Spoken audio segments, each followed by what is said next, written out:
এখানে তুরস্ক পাকিস্তানের ভূমিকা কি? প্রতিবেশী রাষ্ট্র হিসেবে তারা কি ইরানের পক্ষে দাঁড়াবে, নাকি জাস্ট দুতিয়ালি করে যুদ্ধটা থামাবার জন্য তাদেরকে ইরান ব্যাক সাইডে বন্ধু হিসেবে রেখেছে? কোনটা মনে হয়? আচ্ছা, এইখানে ইরানের একটা কৌশলগত ভুলের কথা বলি, যেটির কথা আমি আমাদের আলোচনার প্রথমে বা পরে আরেকবার বলেছিলাম। সেটি হচ্ছে মূলত মার্কিন যুক্তরাষ্ট্রের সাথে ইরানের যে মধ্যস্থতাকারী আলোচনাটি, এই আলোচনার মধ্যস্থতাকারী রাষ্ট্র হিসেবে আসলে রাষ্ট্রপতি এরদোয়ান থাকতে চেয়েছিলেন।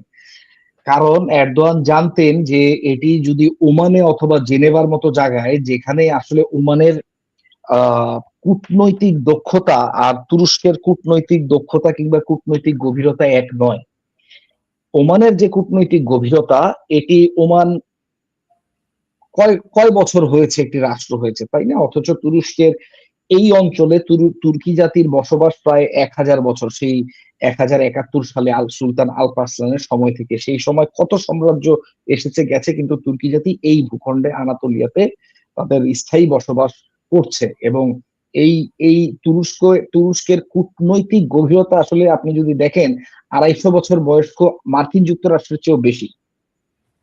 কাজে এখানে ইরানের উচিত ছিল যে এই জিনিসটা বোঝা, কারণ তুরস্কের স্বার্থ এবং ইরানের স্বার্থ সবসময় এরা যুক্ত, কারণ এই দুটি প্রতিবেশী রাষ্ট্র, এদের সাথে সবসময় অম্লমধুর একটি সম্পর্ক থাকে। কারণ একটি হচ্ছে সুন্নিদের আহ সুন্নি রাষ্ট্রগুলোর সারবারাহ বা সুন্নি রাষ্ট্রগুলোর প্রধান একটি দেশ হলো তুরস্ক, অন্যদিকে শিয়াদের একটি রক্ষাকর্তা হচ্ছে ইরান।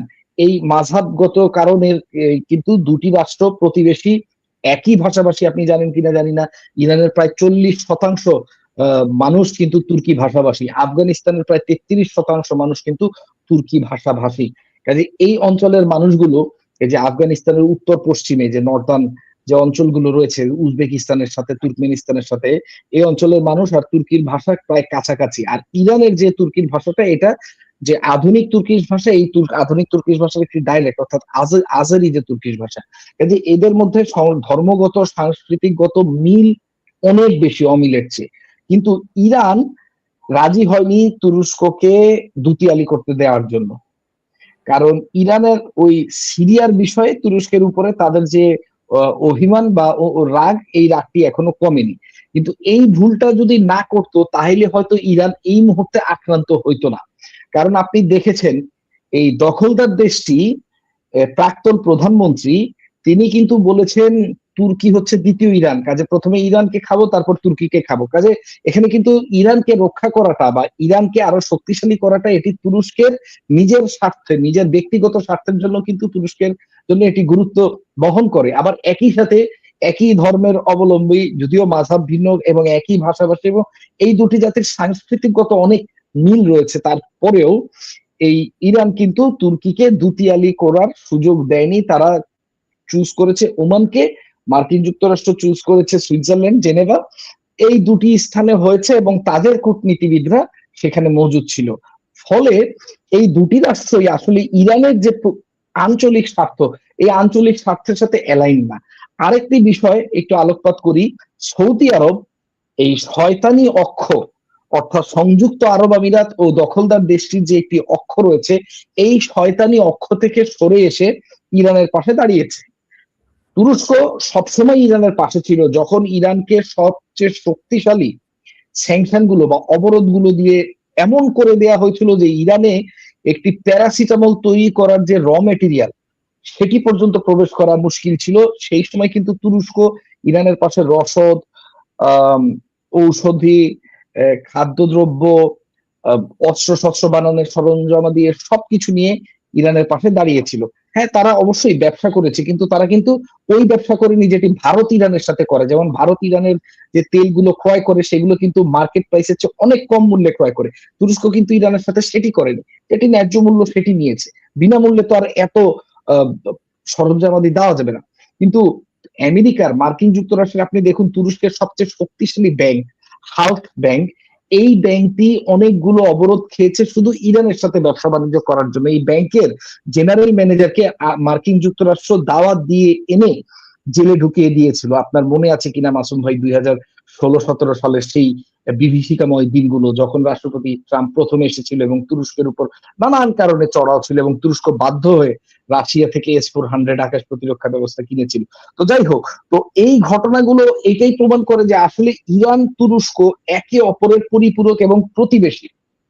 যে যেই বিশ্বাসে, যে যেই মতবাদ অনুযায়ী তাদের জীবনযাপন করুক না কেন, এই দুটি শক্তি একে অপরকে লাগবে। এবং এর সাথে যদি সৌদি আরব যুক্ত হয়, পারমাণবিক শক্তিধর পাকিস্তান যুক্ত হয়, অন্যান্য দেশগুলো যুক্ত হয়, এতে নিঃসন্দেহে মুসলিম উম্মার জন্য একটি অত্যন্ত পজিটিভ দিক। কিন্তু দেখুন, আবার এই যে শয়তানের অক্ষ, এই শয়তানের অক্ষের ভারতীয় উপমহাদেশের যে পদচিহ্ন, তারা আবার কি করলো, আফগানিস্তানকে লেলিয়ে দিল পাকিস্তানের বিরুদ্ধে। এবং সেই যে আপনার অনুষ্ঠানে আগেও বলেছিলাম যে এই যে তালেবান, এদের মাথায় আসর করেছে অন্য একটি দেশ, যারা হচ্ছে ভারতীয় উপমহাদেশে এখন একটি মুসলমান নিধনের প্ল্যান করছে গোটা ভারতীয় উপমহাদেশে। ইন্ডিয়া, পাকিস্তান, বাংলাদেশ, মিয়ানমার তো হইলই, রোহিঙ্গাদের রাখাইন অঞ্চলে যা হচ্ছে, এই ধরনের একটা নিধন প্রক্রিয়া এই মধ্যপ্রাচ্যের দখলদার দেশটির প্ল্যানিং এ তারা আবার তৈরি করছে। যার প্রথম দাবার চালটি ছিল এই যেই তালেবান, যাদেরকে পাকিস্তান সেনাবাহিনী এবং গোয়েন্দা বাহিনী এত বছর ভরণ পোষণ, রসদ, অস্ত্র শস্ত্র দিয়ে পাললো। তারা যখন রাষ্ট্রের ক্ষমতায় গেল, তারা সর্বপ্রথম হচ্ছে পাকিস্তানের শরীয়ত কায়েম করবে বলে পাকিস্তানের সেনাবাহিনীকে হত্যা করা শুরু করলো। পাকিস্তানের যে বর্ডারের চেকপোস্ট গুলো, সেগুলোতে আক্রমণ করা শুরু করলো। এবং পাকিস্তান রাজনৈতিকভাবে অত্যন্ত দুর্বল একটি দেশ, কারণ এই দেশের রাজনীতিবিদ নাই বললেই চলে। আপনি যদি পাকিস্তানে পজিটিভ রাজনীতিবিদ হন, তাহলে আপনাকে জেলে পুরে রাখবে, যেটি আমরা আগেও দেখেছি 71 সালের আগে, এবং পরবর্তীতে যে তারা এর থেকে কোনো শিক্ষা গ্রহণ করেছে তা মনে হচ্ছে না। কাজে চতুর্দিক থেকে পাকিস্তানের কথাটি আপনি বললেন বলে এই পাকিস্তানের প্রসঙ্গটি টানলাম। পাকিস্তানের এই মুহূর্তে ইরানের জন্য দুতিয়ালি করা কিংবা ইরানের পাশে দাঁড়ানোর কোনো সামর্থ্য বা ক্ষমতা নাই। তার কারণ হচ্ছে সে পুরাই আফগানিস্তানের সাথে এঙ্গেজ। শেষ একটা প্রশ্ন দিয়ে বিদায় নিব।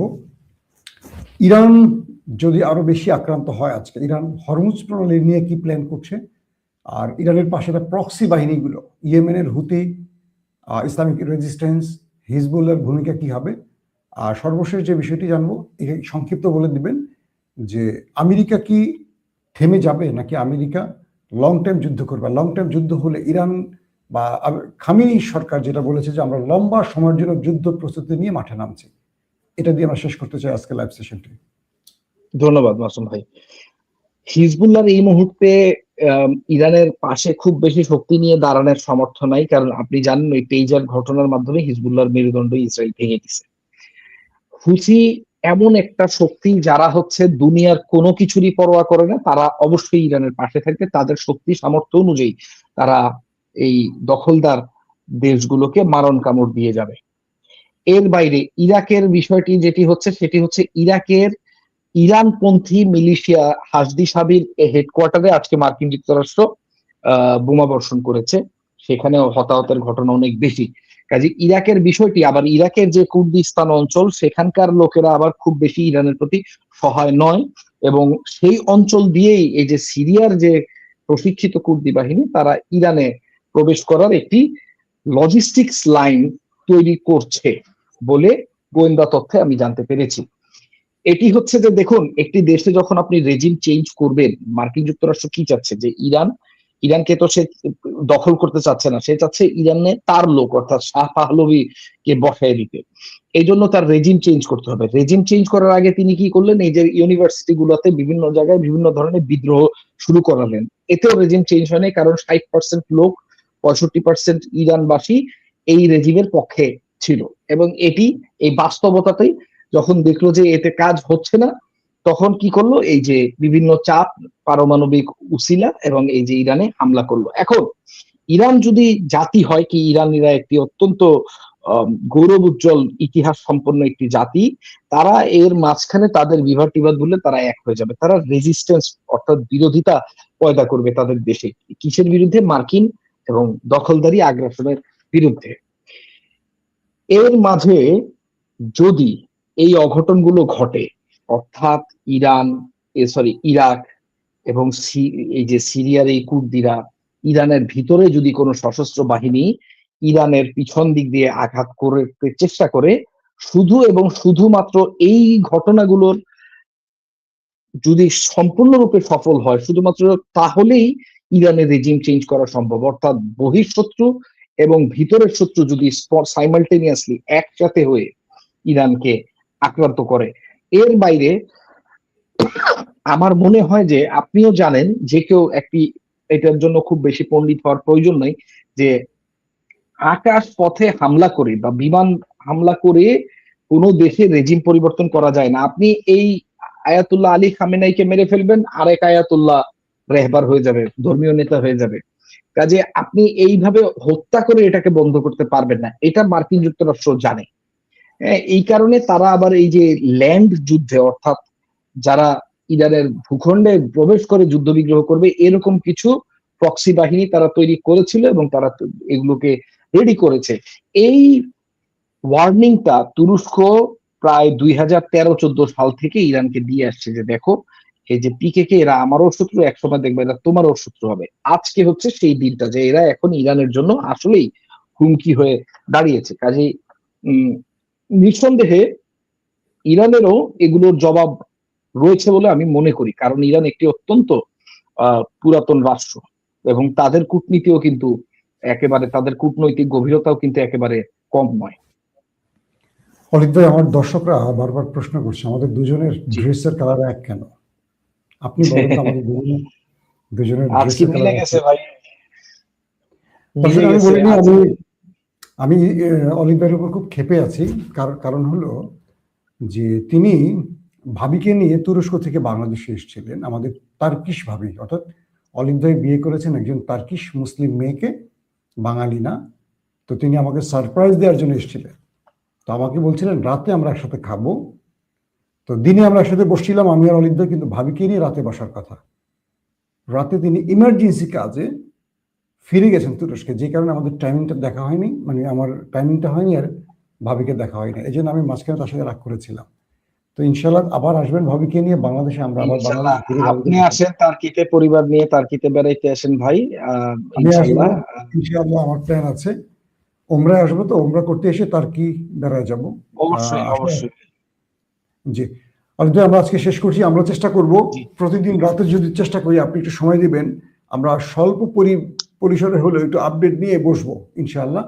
আপনার চ্যানেলের খবর কিছু বলেন দর্শককে, আপনার চ্যানেলের কথা একটু বলেন ভাই। এই যে আপনি প্রথমে যে চ্যানেলের কথা বলতেছেন, ইউটিউবের বিষয়টা, আমার চ্যানেল আসলে ওই ইসরায়েলের, আমি দুঃখিত, এই ফিলিস্তিন এবং দখলদার দেশের এই সংঘর্ষের অনেকগুলা খবর, এর বাইরে আফগান পাকিস্তানের খবর, সুদানের খবর, এইগুলো করার কারণে খুব ইন্টারেস্টিংলি আমার এই চ্যানেলটা স্যাংশন খায়। তো ইনশাল্লাহ চ্যানেলটা আমি আবার রিকভার করছি, কিন্তু এইটাতে এখনো ভিডিও আপলোড করার অথরিটি আর মনিটাইজেশনটা, এই দুইটা জিনিসের অপেক্ষায় আছি। দোয়া করবেন যাতে খুব দ্রুত আমি ওভারকাম করলে আমিও আমার দর্শক শ্রোতাদের কাছে যত দ্রুত সম্ভব ফিরে যেতে চাই। দোয়া করবেন যাতে অতি দ্রুত ফিরে যাওয়ার সৌভাগ্য দান করেন আল্লাহ তাআলা এবং তৌফিক দান করেন। তো এই হচ্ছে ঘটনা। তো আমি এটা যদি না হয়, হয়তো আমারও আপনার মতো একটা নতুন চ্যানেল খুলতে হবে ভাই। আমি বলছি আমাদের নতুন চ্যানেল ওপেন ভিউ, আপনারা একদম রিসেন্ট আজকে খোলা হয়েছে, ব্যাকআপ হিসেবে সাবস্ক্রাইব করে রাখতে পারেন ভালো লাগলে। বিদায় নিচ্ছি আজকের মতো, প্রত্যেকে ভালো থাকবেন, আল্লাহ হাফেজ। ওপেন দাইস মানে সত্যকে সত্য বলা, মিথ্যেকে মিথ্যে বলা। আমরা শোনা কথা নয়, চোখে যা দেখি তাই বলি।